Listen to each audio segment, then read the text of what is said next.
A new state law mandates the words "In God We Trust" be posted in every Florida public school. Suncoast schools have already complied with the mandate, and most parents and even students have no idea. ABC 7's Jess Dowdrick joins us with the story. Jess. Alan, "In God We Trust," it's already on the back of each of our bills that are in our wallets. It's also on both the Florida state flag and the seal. Now it's also in every public school and district building in the state.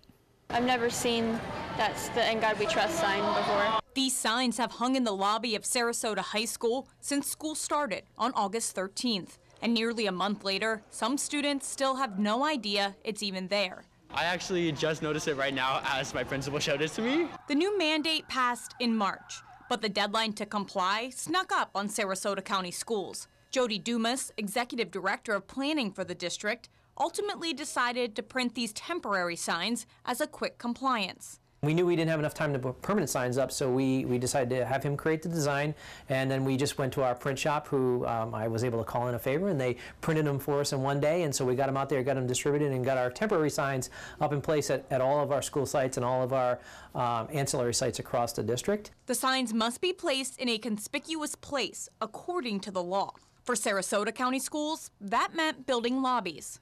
So I think the determination was to make sure we had one sign in every public place at every one of our sites. And so for school, what that means is we wanted it in the public location where most people enter. And as you know, one of our safety and security pushes for the district is single point of entry. And so we know everybody's going to be coming through our front offices. So we've got one of the signs going up in every one of our front offices at every one of our school sites. These temporary signs will be replaced with permanent ones that will look exactly like the signs that are already in place. These signs are expected to be finished by the end of September. The mandate did not include money to pay for the signs. That comes out of the school's budget. Things change and rules change, and not a lot of times funding comes along with that, and this is a good example of that. We have to use our already stretched funds. Manatee County decided to go a different route with the mandate. It was basically what was the best way to portray the message, and it was discussion at the administration level. Instead of creating signs to place in their schools and district buildings, the district hung a state seal on all of their campuses, which already includes the words "In God We Trust."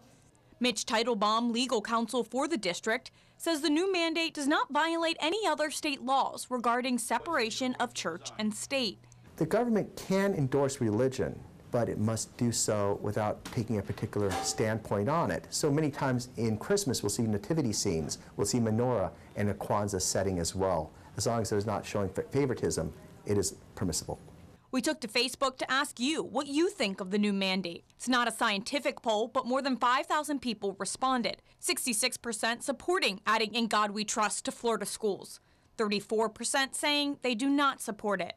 Susan Lindsay wrote, "Public education is provided by the government, and there is and should continue to be separation of church and state. I say this as a Christian."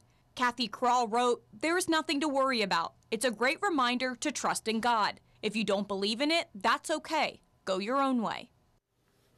The Florida House passed this mandate with a vote of 97 to 10, and the Senate approved the bill narrowly with a vote of 20 to 17. Overall, 77% of our state lawmakers were in support of this bill.